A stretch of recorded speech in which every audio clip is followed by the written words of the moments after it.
Ladies and gentlemen, you are now tuned in with the legendary Josh Samuel and another brother on the line by the name of Friend, who is also a legend in his own right. Friend, man, how you been doing, brother? I've been doing great. These couple of weeks have been really great, especially if you are in the Snyder Cut fandom. Exactly. Friend, that's one of the topics we're gonna talk about today, man. But starting out, I want to talk a little bit about Henry Cavill.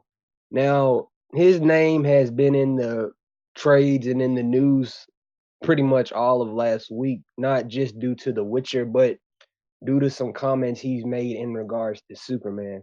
Now, we saw the interviews, we saw, him being asked about the Snyder Cut, and we all saw his response to that, which many took as a shot or many took as him basically not caring.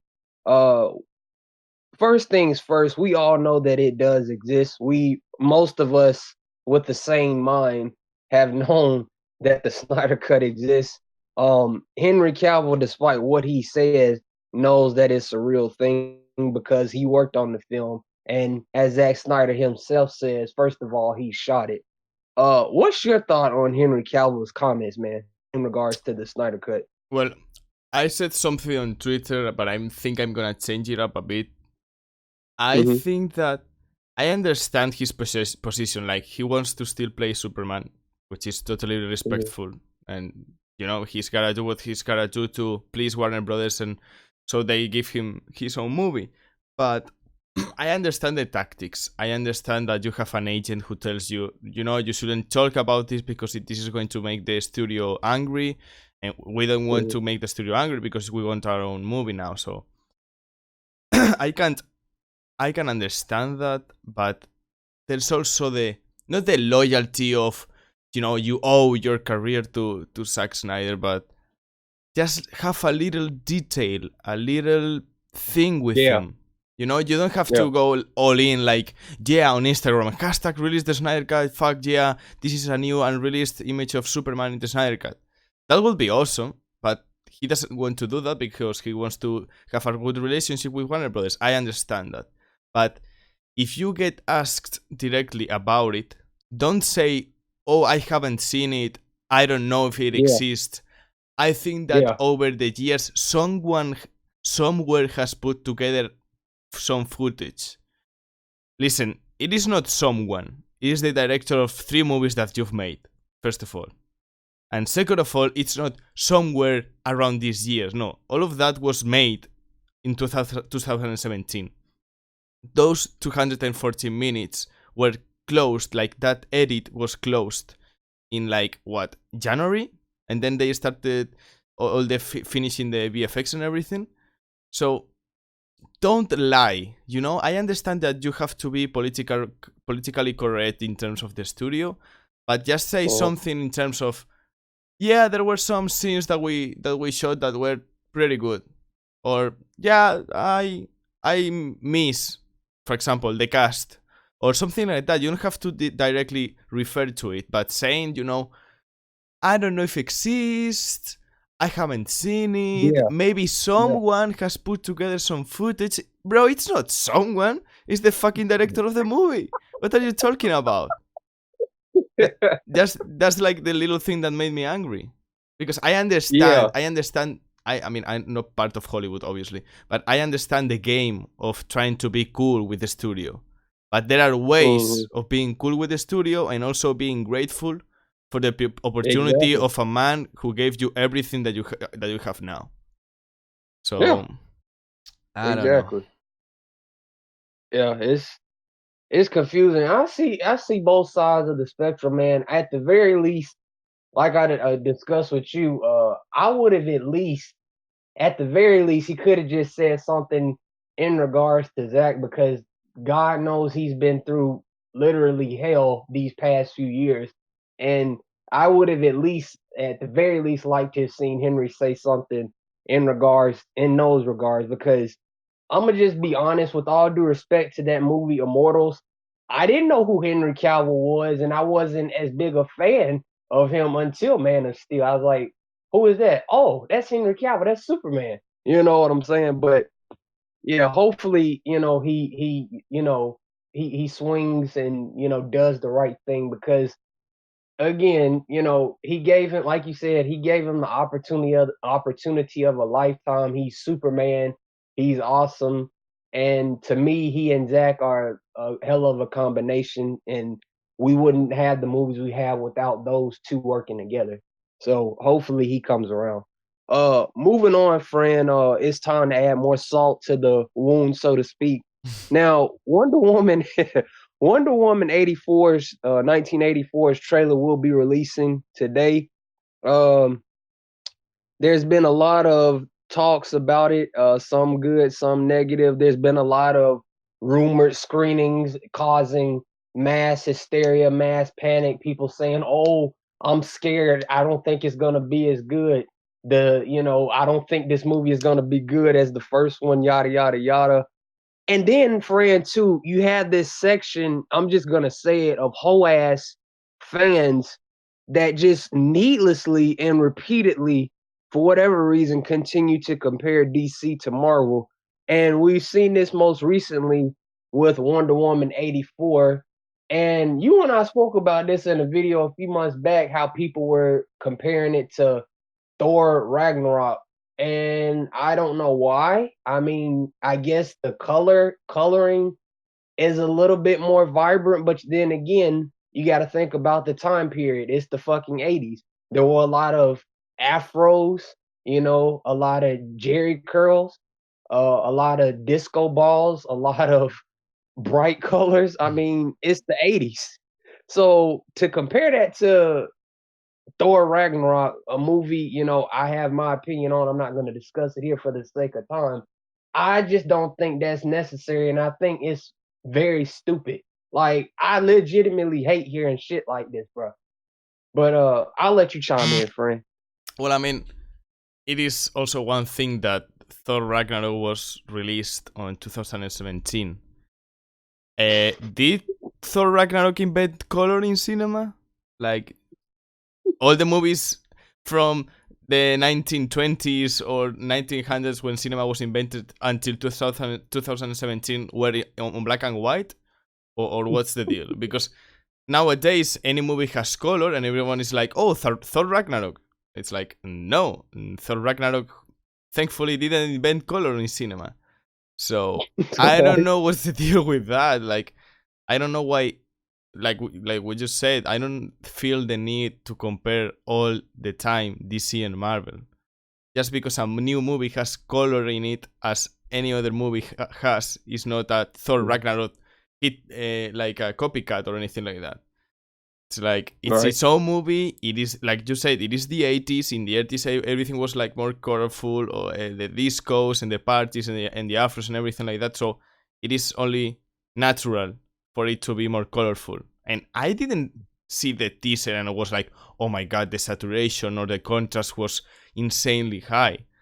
I just saw like a Wonder Woman costume which was a little bit more red, a little bit more blue. That's it. Like, the rest of the colors were nothing out of this world. Nothing too bright or anything like that. And we also have to talk about those, quote, Snyder fans who are like, oh my god, this is a Geoff Jones movie, fuck this movie and fuck Patty Jenkins because they are destroying everything that Snyder did.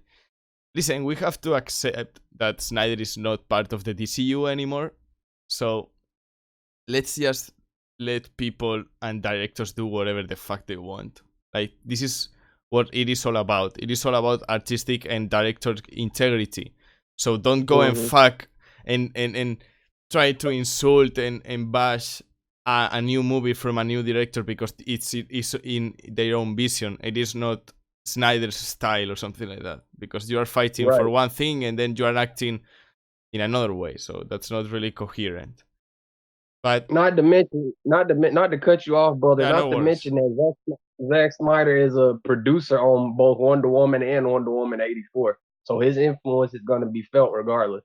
Yeah, and he on Vero, the first day of shooting Wonder Woman 84, he posted a video saying so excited for the first day of shooting, and Deborah Snyder posted the poster for Wonder Woman 84 and said can't wait.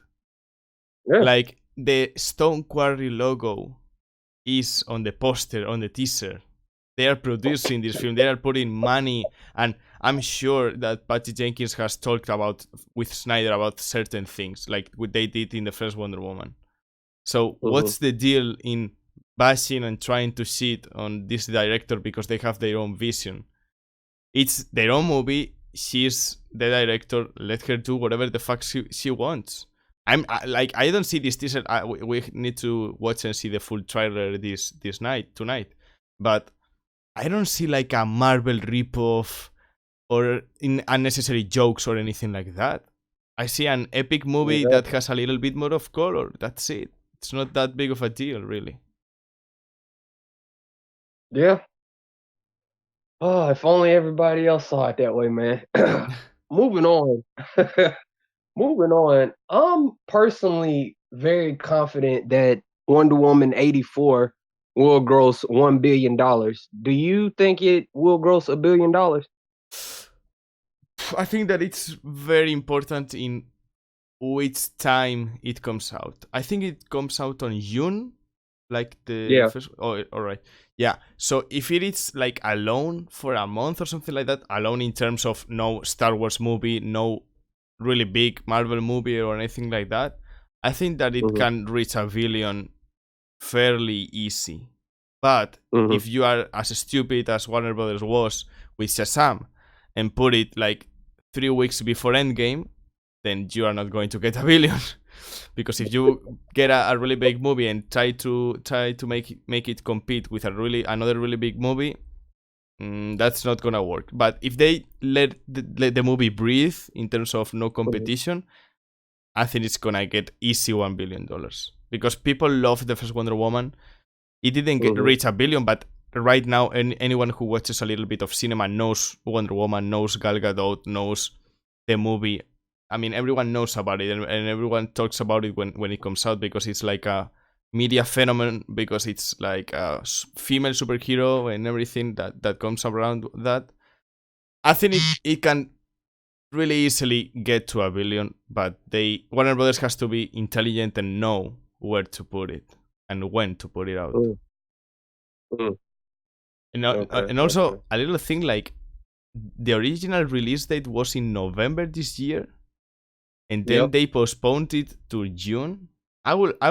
like to know why was that, because I'm pretty sure, not to cut you off, brother. I yeah, I, I suspected it was because of Frozen too. Cause look at Frozen. Everybody and their mother went to see Frozen too, and that junk is on the way to grossing $1 billion in itself. And it came out like 2 or 3 weeks after Wonder Woman's initial November 1st release date. So, and I think they want to kind of cooperate with it. The first one came out on June 2nd. I think this one is coming out on June the 5th, I think.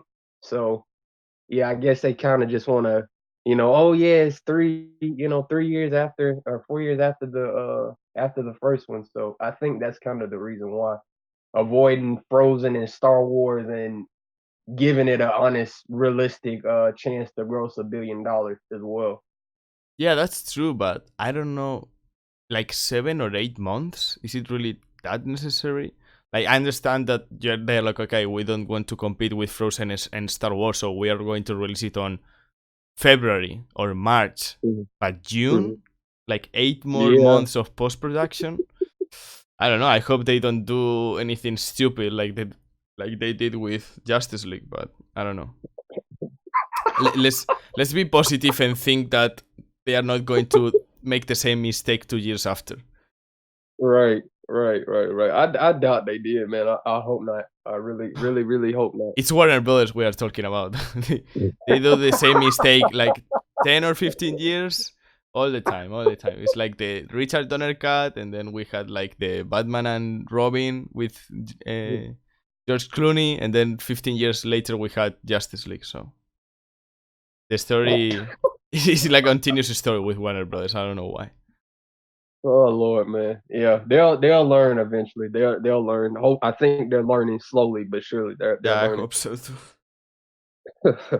Now, Fran, in 3 months, No, 2 months. Sorry, excuse me. It seems like 3 months, but in 2 months, we'll be getting a movie starring the stunning and talented Margot Robbie, the stunning and gorgeous Mary Elizabeth Winstead, and the stunning and elegant Jernay Bell.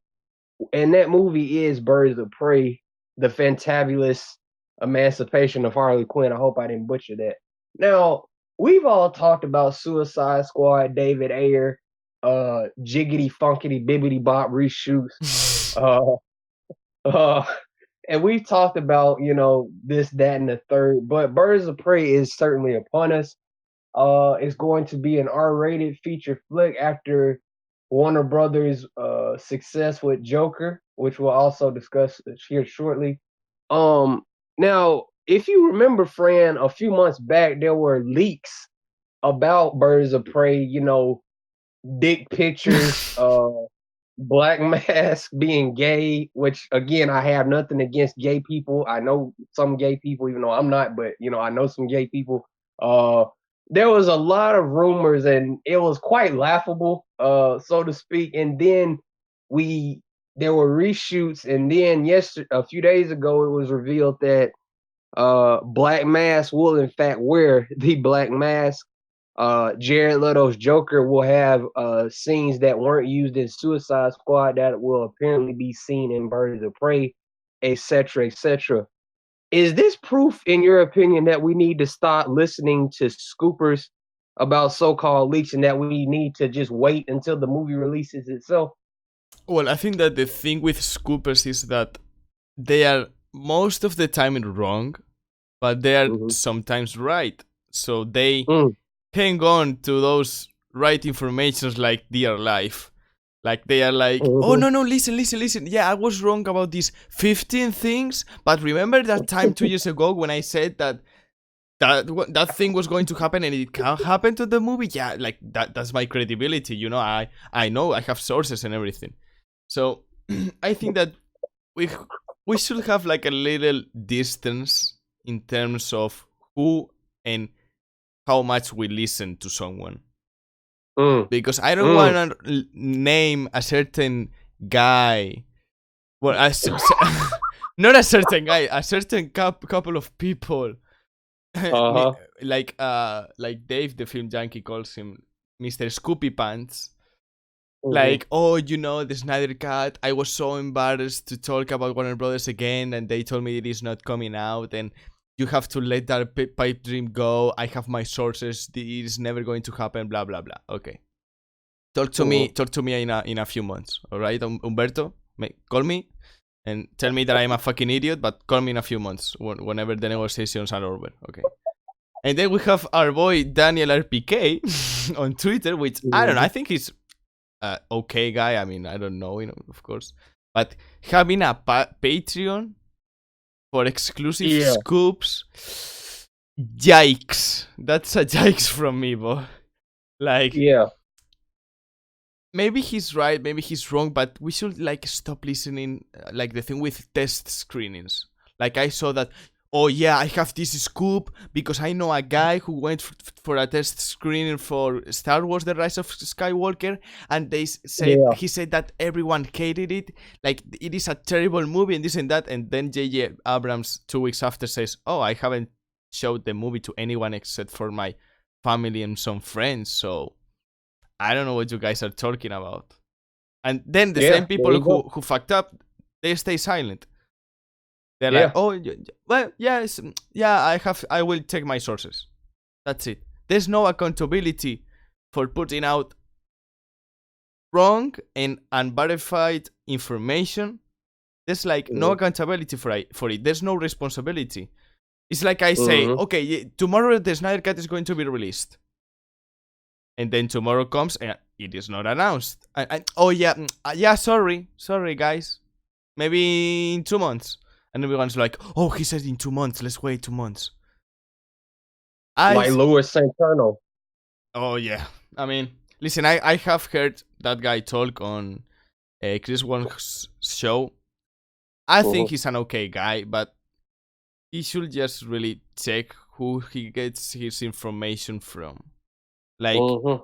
it is not reliable that a guy comes into your Twitter DMs and tells you, "Oh yeah, I work on Warner Brothers and the Snyder Cut is going to be released that day," and you're like, "Oh yeah, I'm gonna run this story." Like, no, you have to do some check. You have to check who that person is and everything. Like, that guy, I don't know if you saw on Twitter a guy who said that he worked at Hot Toys, and he said that he had like some exclusive figures from Justice League the Snyder Cut and Justice League 2, and they had some prototypes and things like that, and everyone was questioning him like, wait, who are you, where did you come from? And he was like, "Oh, if you don't want to believe me, don't believe me, blah blah blah." And when people started exposing him, like, you don't really work there because we know this and this and that, he just deactivated his account. So that's what I mean. Like, put some distance from the information and try to read as much information as you can see, and then form your own opinion. Because if you let these people tell you the information that you think is true, you're gonna be misled all the fucking time, because these people don't care about putting out the right information. They care about clicks and cloud and money. That's all they care about. Right. That is all they care about. And shout out to Chris Wall Swinson. Yeah, he's a great guy. Yeah, he's a really good guy. Now, friend, last week Zack Snyder took Aquaman's Triton. He got laser beams in his eyes, and he went ham, so to speak, on everybody. Now he revealed that the assembly cut is nearly 5 hours long, and plus, not only that, friend, he showed what, again, most of us with a brain and most of us that believe the people that actually worked on the movie, namely Jay Oliva, shout out to him. He showed that he does in fact have multiple copies of Justice League, and that it is 214 minutes. What's your thought on that, man? I mean, this guy, this Scott, I don't know, I don't remember his last name. He's like an editor for Forbes, and he said, if the Snyder Cut is really that long, that means that it's an assembly cut, because normally assembly cuts are that long, blah blah blah blah blah blah. And then Zack Snyder came out on Twitter, like, he never uses Twitter. I don't know why he's so active lately. I'm so pumped about it, but it's strange. And he's like, nah, bro, nah. Like, the assembly cut was 5 hours long. And the guy was like, "Oh, you have my attention." And someone said, you should, like, not apologize, but say, "Oh, maybe I was wrong." That's it. Like, I don't know why people, in general, I'm not only talking about journalism or anything like that. I'm gonna get a little philosophical here, but people tend to be so scared of admitting that they are wrong. Like, bro, just say, "Oh my god, I fucked up, I'm so sorry." That's it. Like, there's no problem. Everyone is wrong in their lives all the time. There's no shame on saying, oh okay, my source was wrong, and if the director of the movie says so, okay, I'm happy to see it, and I hope it comes out. That's it. That honors you. That means that you are someone who can change their mind when they know they are wrong. But instead of doing that, the guy comes out and says, if it exists, I would love to see that movie. Bro, what are you talking about? The director of the fucking movie came out to Twitter to correct you, and you're still talking about, yeah, if it exists. Bro, the director just posted a picture of the fucking reels of the movie. Are you fucking retarded?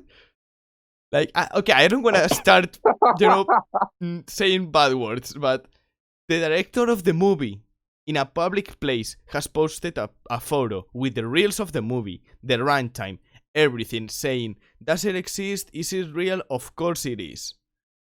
Then you say that it is an assembly cut. Then the fucking director of the movie comes to Twitter and corrects you, and mic drops you, and you're like, "Oh, yeah, I still don't know if it exists." Are you fucking retarded? Or what's the deal here? And then later, some random guy said, "Oh, where are the Snyder fans when Watchmen and what Guardians of the Gahul came out because those Yeah, movies I saw bombed that. and I this and saw that that." shit. And he was like, "Spoiler, they won't be here." You know you can't come out of the director of the movie because he just mic dropped you, and you should go and say, "Okay, I'm sorry," and shut your fucking mouth. But no, let's go after the fans now. Yeah, no one. Yeah, Yeah, Josh, you know what? No one is going to see the Snyder Cut. He's right. I think that getting 900k tweets in a day means that no one is going to see it. Yeah, we were wrong all along. We were wrong all along, Josh. I think that we should just stop making videos because no one is going to see it. So why keep talking about it? Like it is some level of being so retarded.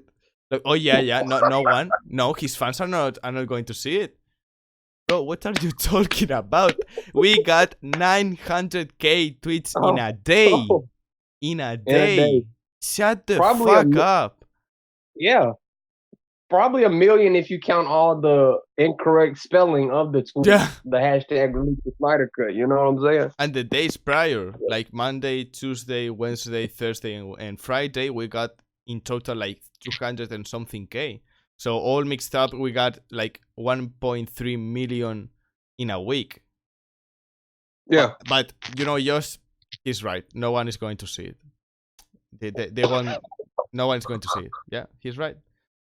Lord have mercy. Instead of recognizing his error and being a man and saying, "I'm wrong, I was wrong," and if the director says that there's a movie, okay, let him do whatever he wants, or say, "I don't want to see it, but I don't care." But stop with the bullshit. Be a man, recognize your error, and that's it. That makes you a better man, but instead you are bitching around like, okay, he just mic dropped me. What do I do now? Do I correct myself and be a decent human being? No, I'm going to go after his fans because, oh yeah, fuck his fans and blah blah blah. Shut up, bro. Shut up. I think that it is time that we stand up for the bullshit that people say. Not like in a toxic manner, like, oh, let's go all of us to take him down and say that he's a fucking idiot. No, but saying, stop with the bullshit. We've been like dealing with the bullshit for 3 years, like it doesn't exist. It's a pipe dream. You guys are all crazy. You guys are all toxic. Fuck you. It is never coming out. Fuck you. And this and that. So I think that Zack's doing it because he clearly is pissed off because someone said on video like, "Why did you post this?" And he's like, "I am just tired of people saying that it doesn't exist." Yeah.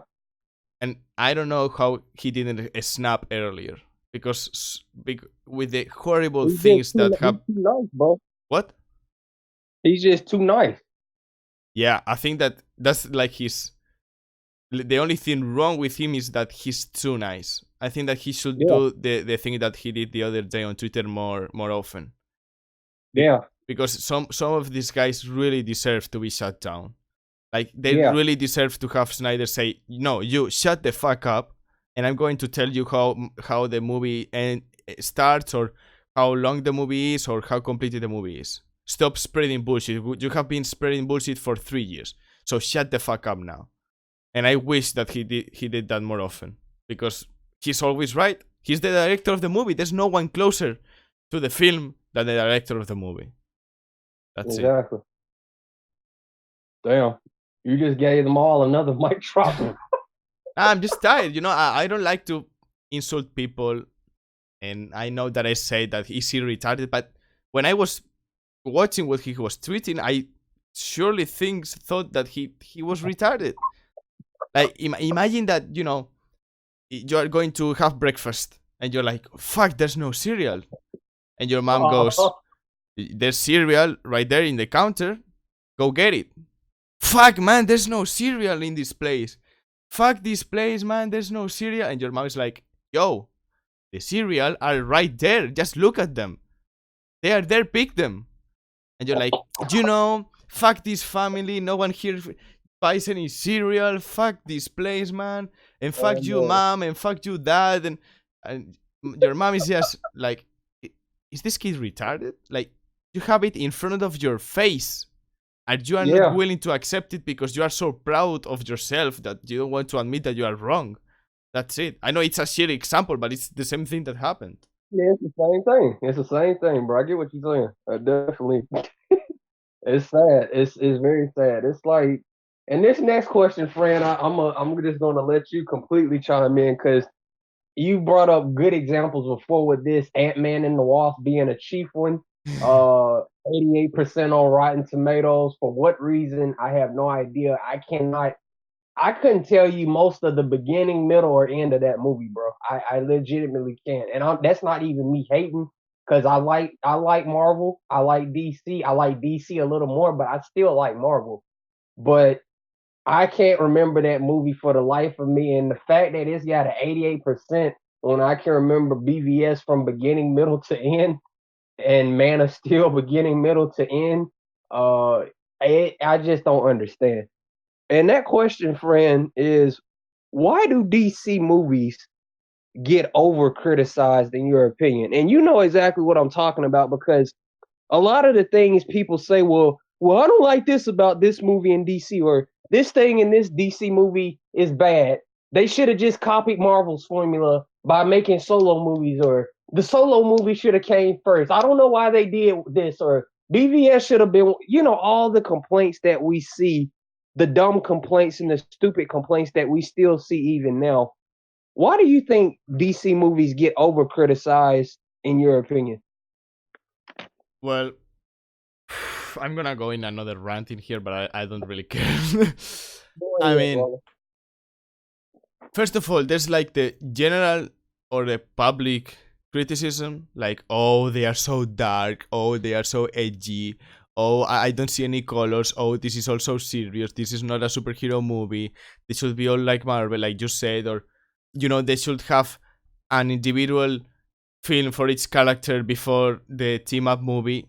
Hey, people, have you heard of The Lord of the Rings? Yeah, one of the best trilogies of all time. Yeah, did they have any spin-offs or shit like that? For Frodo, for Aragorn, for Legolas, for Gimli, and for Gandalf? No, they didn't, so shut the fuck up with the solo movies. Just because Marvel did it doesn't mean that you can't have a team-up movie with no prior solo movies. Okay? Yeah. Let's get that out of the way. And then you have the critics' point of view. And I remember the other day when we finished our last video that I was going around in the critics of Man of Steel. And I just started to get angry because most of the criticism from most of the people who gave it a rotten score, the criticism was not like, the pacing of the movie wasn't that great, or the script wasn't that great, or the cinematography wasn't really good, or this and that. No, the criticism was like, oh, this is not my Superman. Oh, there's no humor in this movie. There's too much distraction in this movie. Oh, my Superman wouldn't do that. My Superman wouldn't destroy this city and kill Zod snapping his neck. And it's like, okay, yeah, let's listen a minute. Just listen for a minute. When you are a critic, you are supposed to criticize a movie that you've seen, like where this character wasn't that well developed, the performances weren't that good, or whatever you think about the movie. But what you can't do is criticize the movie because of what your own beliefs of the character are. That's not how movie criticism works. I can't go to a movie and say, oh, that's not my Luke Skywalker. You have to first criticize the movie, and then you can have, as a fan, your opinion. Or say, I don't like that. For example, in Star Wars, that's not my Luke Skywalker because I'm a fan of the latest movies, and that's not my Skywalker. And I can say, okay, fine. That's completely fine. You can have an opinion on a character on a movie. But if you are writing a critic in a place that's supposed to be so good as Rotten Tomatoes, you can't take that as a criticism for a movie.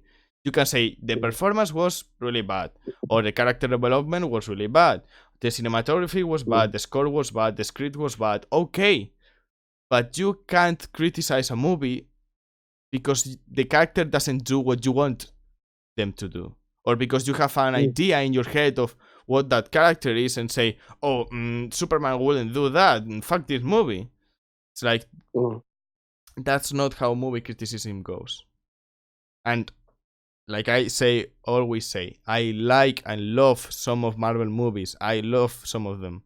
But I always put the same example out. Ant-Man and the Wasp.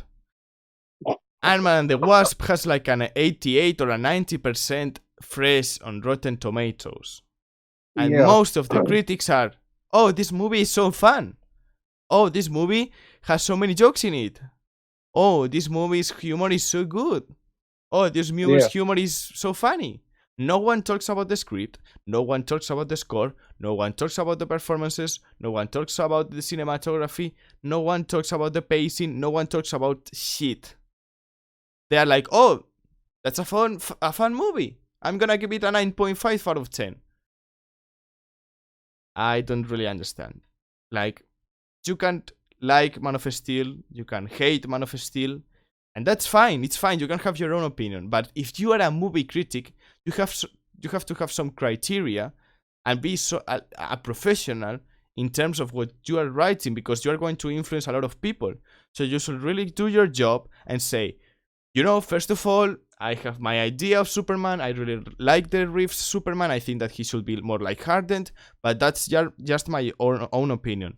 But now, in terms of what I've seen in this movie, the performances were great, the cinematography was great. Maybe I didn't like the pace, but overall it's a good movie. But most of the criticism comes from, that's not my Superman. That's not criticism of a movie, that's criticism of a fanboy that doesn't want to accept that a character can evolve and be used in different, that it can be put on different situations and different storylines. Yep. Fuck. These people really tire me, man. Yeah, man. And that brings me to my next question, brother friend. I know this is gonna make some people itchy. Itchy. Do you smell good? Did I not before? Fucking A. Oh my god. Why do you think Joker why do you think Joker grossed $1 billion and Shazam didn't even with the better reception? And before you chime in, friend, I want to clarify some things. First of all, I enjoyed Shazam. I really, really, really liked it. Shout out to David Sandberg and Zachary Levi. The emotional moments in the movie really hit me. It was surprisingly dark. I really enjoy Shazam. I have nothing against it, the director or the people in the movie. I really enjoyed it.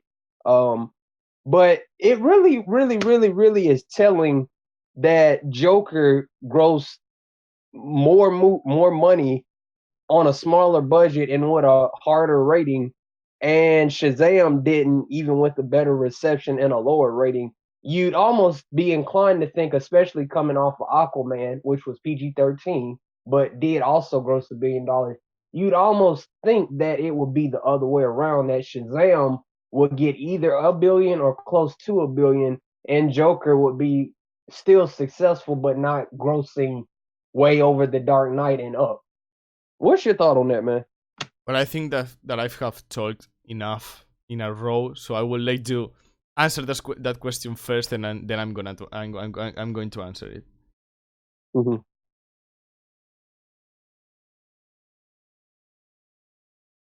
Josh, What's that? I said that I think that I've talked enough, so you should answer it first, and then I will go and answer it. Okay, yeah, I think with Shazam, Shazam again is my bad. I was like, what's going on? Is my English really that bad?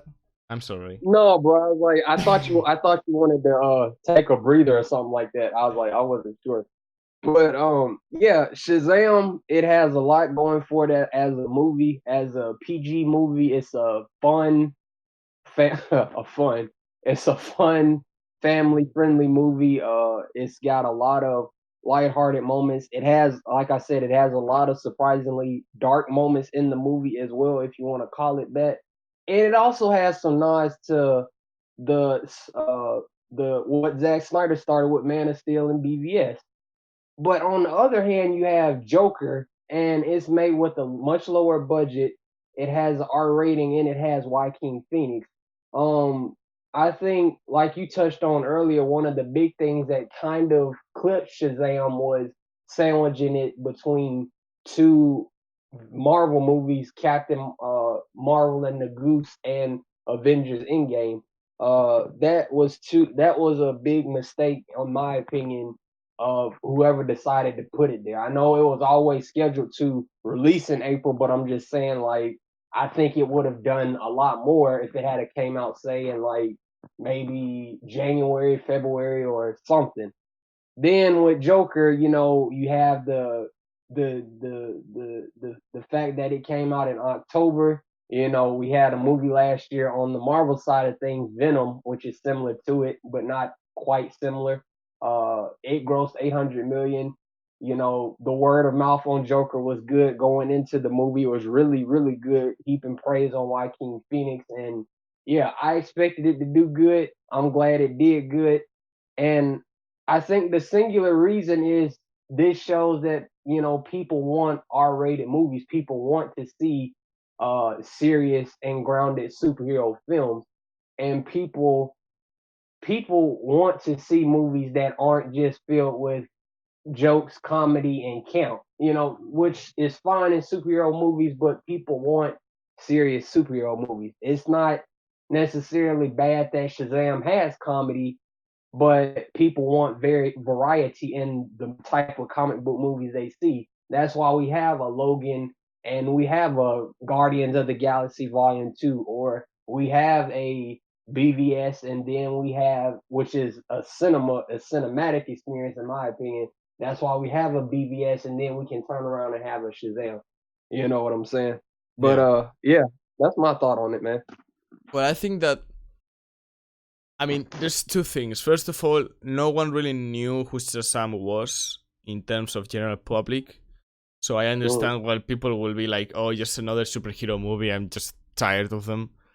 And also, like I said before, it was really stupid to put that movie next to Endgame. It was really, really stupid because if you had put that movie on Christmas, Mm. it would have performed way better because it's a Christmas movie, and you put it out on April. It's like, okay, I guess, but I don't know. I also think that Joker, because of I think that all the controversy surrounding Joker helped it reach levels that they didn't even think it was capable of reaching. Like, because Mm. of all the buzz of, oh, there's going to be mass shootings, oh, it's going to inspire white incels to commit mass genocide or things like that. And everyone was Right. talking about it. Everyone was talking about it. So everyone was like, okay, so what's the deal with this movie? What's in it? So I think that that's what drew a lot of people to the cinema and to go to see it. And I don't know. I think that people are. It is so. I mean, sometimes I think that we live in a simulation. I still think that sometimes we live in the Matrix. Like 2 years ago, we had a shitty Justice League movie because the executives wanted to be more like Marvel and be less kind of adult superhero films and more family friendly. And 2 years later, you have a R-rated, super heavy in terms of theme, in terms of what the kind of stuff that happens in the movie, not in terms of kills and gore, but in terms of Mm. how heavy the movie is. Like, it's a really sad movie and a really tragic movie, and Yeah. people loved it, and people love it, and people want a sequel. I don't personally want one, but people are crazy over this movie. In 2 years, how things can change. Wink, wink, Warner Brothers. And I think that between the controversy, the need for a different kind of superhero movie, the performance from Joaquin Phoenix, like, that is something that if you haven't seen on the cinema, you are missing a part of cinema history. Like, that performance is extremely good. I don't even know how he reached those levels of acting, but hey, props to him. I don't know. Right. I think that Shazam was a family-friendly movie that was Right. really close to the not the most, yeah, the most grossing film of all time. So it got really fucked up because of that. Because it's not a bad movie. In no way it's a bad movie. I really enjoy that movie. I think that it has its dark moments and its funny moments as Shazam is supposed to be. So I really enjoy that movie. Don't get me wrong. But I think that Joker was a fresh take on the genre. It was Mhm. surrounded by controversy, free publicity. It got really mainstream in terms of young people, and like I use Instagram and Twitter all day, and everyone was talking about it 24/7. Like the meme pages, the non-meme pages, and everyone was talking about that movie. So I think that all of that made the perfect storm, and I was so happy when it grossed $1 billion because of that fucking journalist who said, "Hey, do you know who doesn't care about the lion of the film festival of Venice? The general audience. Yeah, fuck Joker." Yeah, I don't remember your name, but right now I'm pointing at you and laughing at your fucking face because that's what you get when you go like you know everything in life and you are cocky about it. Now you are eating your Yeah. own words. But yeah, I think that Joker was just a fresh take. It's a wonderful movie, and I mean, it's like an 80s movie, a character development study. It was the perfect storm. And Shazam was kind of more generic and was in a timeline which really, really, really didn't beneficiate the movie. Mm. Okay. Okay. Now, friend, we got two more, and then we'll close out, man. Now, I want to talk a little bit about Matt Reeves' upcoming Batman film. Are you fine with Matt Reeves taking his time on introducing or including Joker in his trilogy? I mean, it's a tough question because who would you cast as Joker in the Matt Reeves trilogy? Because we know that Exactly. Joaquin Phoenix is not going to do it because they have put out that it's its own universe, so they are not going to cross it over. Mhm. Jared Leto is out. I mean, he's obviously out as the Joker. So I don't know. I don't think it's the best thing to do to have Joker in that trilogy. Maybe at the last part of the last movie, maybe, just maybe, because Mhm. it has been used so many times in the recent years that people maybe are starting to get a little bit tired of it. Because Mhm. I know that people want more Joaquin Phoenix because he's wonderful. But if you are now saying, oh, yeah, he was wonderful, but let's put that aside and he's your new Joker with a brand new actor in a brand new universe, people are going to be like, again? Like, are we really going to have a new Joker again? Like, 3 times in 4 years? I think that may disconnect from people a little bit. So I think that Matt Reeves has enough villains to make his own trilogy and don't need the Joker at all and make excellent and wonderful movies. I don't think that he needs the Joker, and I don't think it will be a wise decision to have him. What do you think? Mm. Yeah, I'm pretty much of the same mind. But also to add to what you said, I mean, in the first The Batman movie, I think there's gonna be something like six villains in the movie, like Riddler, Mad Hatter, Two Face. I think is also rumored to be included, and Penguin as well. There's gonna be a lot of villains in the movie already, so I guess I think the trilogy can work with. I'm of the mind that his trilogy can work without Joker. You know, he should focus on villains that we haven't really seen. You know, we've seen Scarecrow, we've seen Bane. Shout out to Tom Hardy.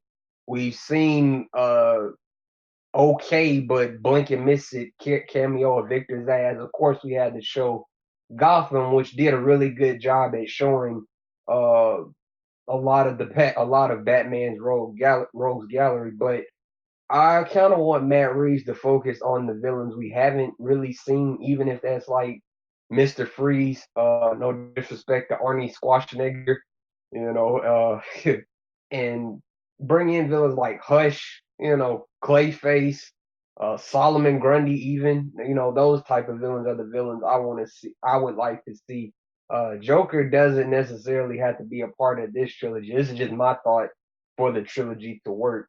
And yeah, I'm really really intrigued to see what Matt Reeves ends up making. Um, I still in the back of my mind think and still say with confidence that Batman, Ben Affleck's Batman is the best Batman. He's the definitive Batman. And it's just a shame that we didn't get his flick that he wanted us to see. But it is what it is. Shout out to him. And finally, friend, moving on from the Batman and the Joker, what would you tell a person that doesn't know but wants to support hashtag release the Snyder Cut? What would you tell them that he or she could do? That's a great question. I think that the first thing you should do is follow hashtag. Follow RT release the Snyder Cut on Twitter. It's like Mhm. the principal account which manages all the events and everything. You should really follow Zack Snyder on Vero. It's a great app. The images don't get compressed there, so the images are full HD. Some of the Mhm. images are great. And it should just be, have a little bit of attention in terms of when are the events going to start. Tweak the hashtag a couple of times, retweet someone a couple of times. Talk about it to people in real life. Like I've done that to my friends in real life, like my college friends. I've talked to them Mhm. about it. Like, last Sunday we had an event and it was crazy about this movie, and they're like, "Oh shit, is that really true? Like, is it like that long? Like, and is it that different?" And they are maybe not even that into superhero movies, but they're like, "Wow, like 900k tweets! Like, you are so many people and this and that." And I got my brother to tweet out, release the Snyder Cut on Twitter, and I got friends to tweet it out. So just Mhm. talk about it to people. Like, don't be obsessed with it, obviously, but just talk about it naturally. Follow these guys on Twitter. Follow us on Twitter if you want to, and just Mhm. support it, and especially pay attention to the dates of the events, because if there's an event, it means that someone is watching, and if someone is watching, it's important to have a good image of how much and how many people want the Snyder Cut. Right. I completely agree. And not only that, friend, first of all, kudos to all that, man. Not only that, but also to support the American Foundation for Suicide Prevention, man. I would definitely, tell if the person is willing to listen, I definitely tell he or she about, Zach and what he had to go through during the production or post production phase of Justice League and him having to step down due to some uh, unfortunate tragedy. RIP to Autumn Snyder. And, just not only talk about the movie, but talk about, donating and, you know, posting about suicide prevention and helping the suicide foundation in any way you can as well. And yeah, man, telling them about the movie that was shown in theaters not being anything remotely similar to what Zack Snyder actually shot and what Chris Terrio actually wrote. And just telling them like, hey, put it in your Facebook profile, put it in your Twitter profile, let people know. Here's some links to all the stuff that was missing from the movie. Here's what we actually saw, but here's what we were actually going to see. Or here's what we were saw in this scene, but here's what we were actually supposed to see in that scene. You know what I'm saying? And yeah, just keep on posting the hashtag, keep on supporting it, and don't let up because this ain't gonna stop. Shout out to David A. With that being said, friend, we've reached the conclusion of the video, man. I will leave a link to your channel in the description. Ladies and gentlemen, go subscribe to Friend's YouTube channel because he does not have to do this. He does not have to show up. He does not have to answer these questions, but he does it anyway because he's a good man. And also subscribe, like, and comment on both of our pages. And we'll see you all next time. Bye bye.